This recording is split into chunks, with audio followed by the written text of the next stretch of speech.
there. But when you look at the entirety of the defensive backs, they have some great players. So do you count edge rushers as part of the defensive line, because that all is contingent in the pass rush? Well, defensive line looks good, but it's just thin at end. Absolutely. Very thin. Right. There's work to be done. My argument here is not, the Eagles are a perfect team, but the question is more, can they sustain the losses that they've had in names this offseason?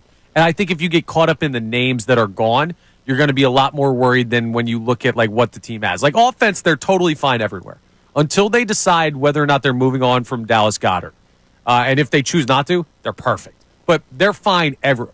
I don't care who plays right guard for this team. I got to be honest with you, because I think the offensive line is so stout in and of itself. No pun intended. Yeah, exactly. And speaking of stout, Stoutland's so good at coaching. Whoever's going to play. When was the last time the Eagles had a lineman that actually was a starter on the offensive line that soiled themselves and couldn't play? It's been a while.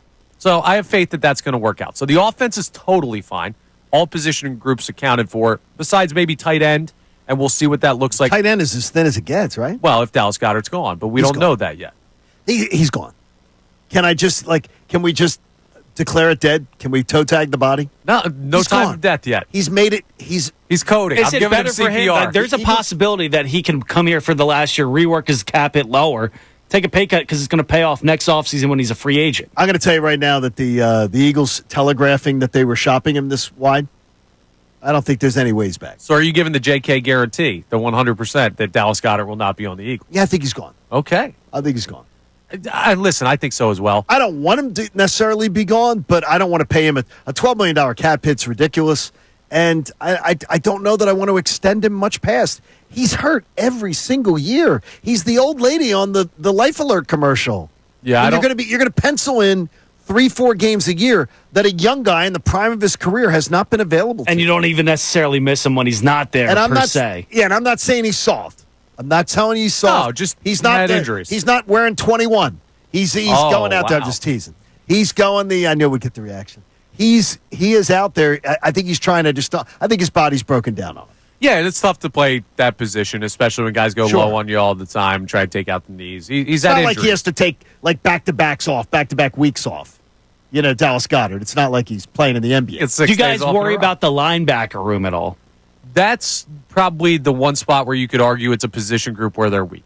That's what I was going to get to on the defensive side of the ball, so thank you for moving that conversation along quickly.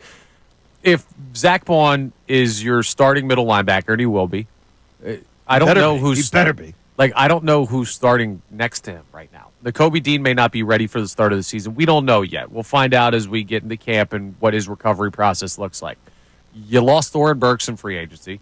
You haven't really added anybody else to that room, and I don't know what Jeremiah Trotter Jr. is. If Ben Van Sumeren is playing both ways and playing fullback and linebacker for this team, I think that would be a little bit of a problem.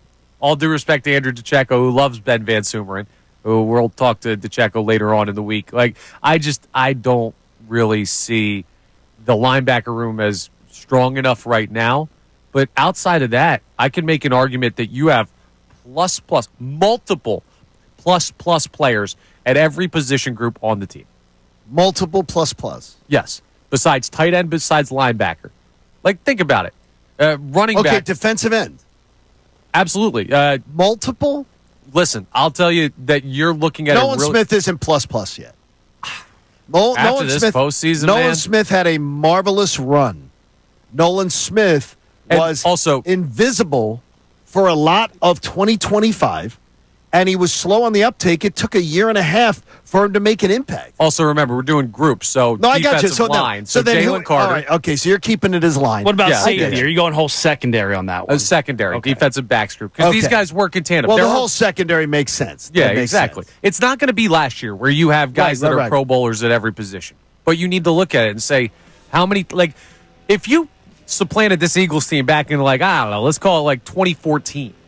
We feel pretty damn good about the quality of this roster. Oh, we'd feel fantastic. You compare it to other teams around the NFL, which we're going to do later in the show, and you'd say, wow, the Eagles are still stacked compared to everybody else. Like what I said to you earlier. If the Eagles are the youngest defending Super Bowl champion this century, is that Is that a good thing for you or a bad thing? You asked me the question. I think it's a great thing. I think a lot of people wouldn't agree, though. I think it's a good thing with balance, but we'll open up that question. You can chime in on the phone line, text line 610-632-0975. If the Eagles are indeed the youngest defending champion, and it looks like they're on track to be that. Does that worry you, or do you like that? I have a little bit. You like that? All right, Kirk Cousins. You like that? I have some reservations. We'll see. Now we're going to open up the hardball team. What do you say about that? We're going to talk a little Phillies coming up next because you think that their schedule allows them the opportunity for another quick start. Yep. I might disagree. Ooh. But John is going to explain why he feels the way that he does coming up next. I'm Connor Thomas in for Andrew Salciunas, John Kincade. Thank you so much for checking out our content on the 97.5 The Fanatic YouTube channel. Hope you enjoyed the video. And remember, you can always be checking the playlist. There may be something you missed from one of our shows during the day that you want to go back and check out. So every time you like a video, like it, subscribe to the channel, and you'll have that great content coming to you every single day. You're greatly appreciated.